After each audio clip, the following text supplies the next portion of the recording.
Hey guys, we're going to take a quick look at how to format our citations within our personal project essay. So the tool that I like to use when doing my in-text citations and my works cited page is EasyBib because it's easy. You also have citations created in Noodle tools already, perhaps, and if you want to use that tool, you can. I think EasyBib is easier, so that's the tool that I'm going to use. So what you're going to do is all of the resources that you actually use in your essay, the ones that you cite, the ones that you say, I used these different resources, you are going to create a citation for those.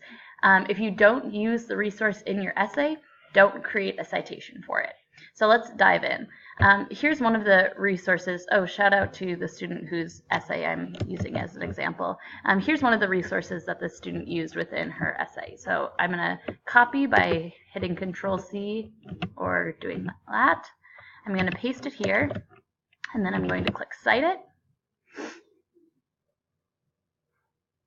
So EasyBib is real easy because what it does is it finds the different things within the web page. So it has a tool that just searches the page and figures it out. So here it asks if this is the resource that I'm trying to cite. It is, so I'm going to hit create citation or whatever that said. And they found the information. They need my help with these different things, so I can look through this essay and see if I can find those different pieces of information. The publisher is often at the bottom here. It looks like it's BottleWorks, the person who copywrote. So I'm going to plug that in. Electronically published and authors, so I'm going to hit continue and we'll see if I can fill in any of that information.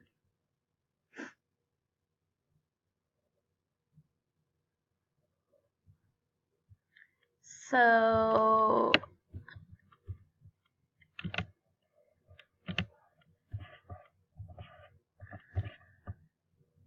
I don't see a name of an author. It's just published by written by the group BottleWorks.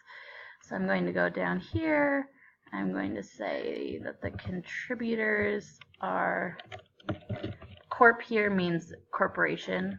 So that's BottleWorks. And let's see if we can find a published date. It says 2012 there, but there isn't a date that this actual article was published. So I'm just going to leave that blank and I'm going to hit create citation.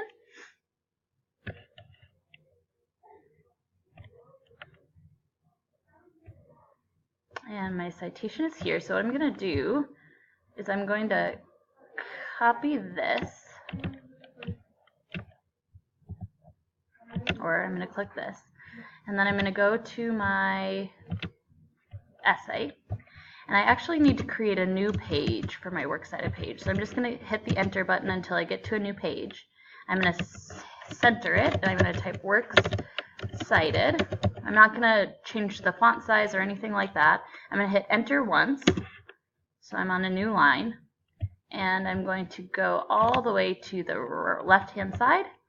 I'm going to paste. And now there's some formatting stuff that I have to do here, so I'm going to take care of that. You can probably see that this is highlighted in a different color, so I'm going to change that color to be, oops, that's a lie. I'm going to change the highlight to have no highlight. And then also the font is different from what I'm using, which is Times, and it's size 12.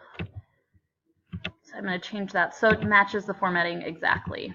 And then what I have to do, we need what's called a hanging indent for my works cited page. What that means is the word here needs to be to the left and the next line needs to be indented one row in. So if I hit tab here to make the indent, it's going to actually indent the top row automatically because Google Docs thinks I've made an error and I'm really trying to tab the top row.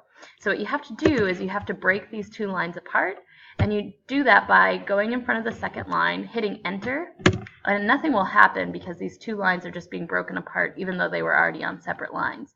But now what I'm able to do is hit tab here and it'll tab in the second line rather than the first. It takes a little bit of practice to be able to do that. If you have multiple lines of citation, then you'll do the same thing for the next line. You would hit enter in front of it, and it might automatically even tab that line in. So make sure that you're using hanging indents for all your citations. I'm going to pause the video here. You go ahead and create some citations. We're going to meet back to do the alphabetization of the Works Cited page. Be right back. Okay, so now that I have all of my citations in my Works Cited page, what I need to do is alphabetize my Works Cited page. This is so that your audience can really easily look through the Works Cited page and figure out what it is they're trying to find. So I'm going to take the F and put it before the H, I think E, F, G, H. So I just cut that using Control X.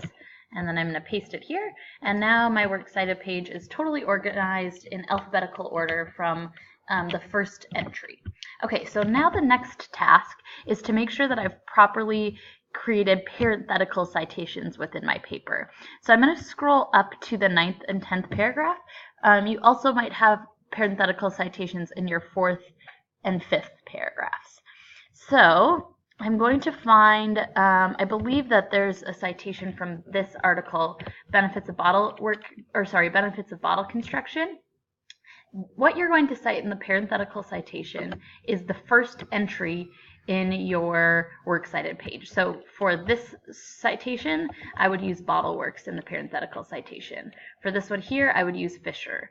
The reason I'm going to do that is because then my reader can go to my Works Cited page after reading a citation and quickly find the source that I'm citing in that case. So I'm going to find where I used the Bottle Works source.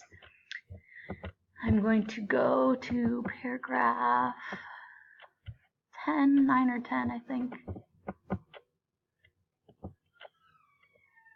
Okay, one of the articles said, etc. here. So this is where I'm going to put the citation for Bottle Works.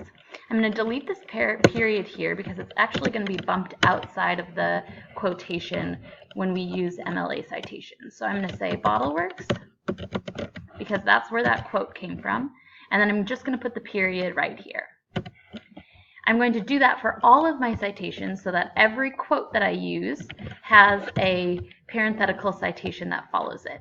And again, now that I have this cited here, my reader can go to the end of my essay and they can figure out what is the resource that I'm citing there. So they can follow this link and they can find out about, the benefits of bottle construction. Now, if you have a source on your Works Cited page, it needs to be cited in your essay.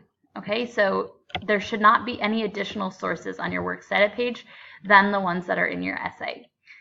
Additionally, there must be 4 sources on your Works Cited page.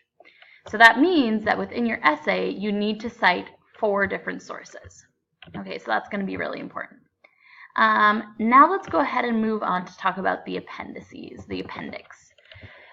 If we scroll up to paragraphs 14, 15, and 16, we're going to look specifically here at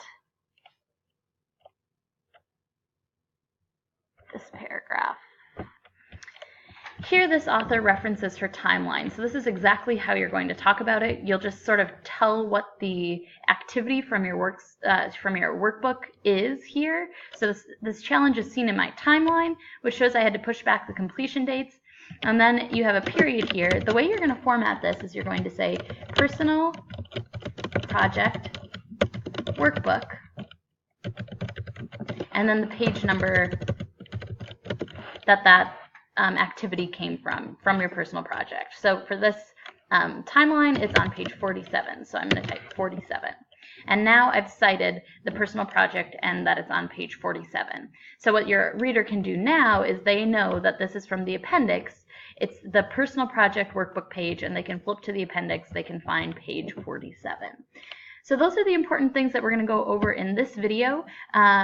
You can continue to watch the videos to see information about formatting and other things of that nature. Thanks, guys.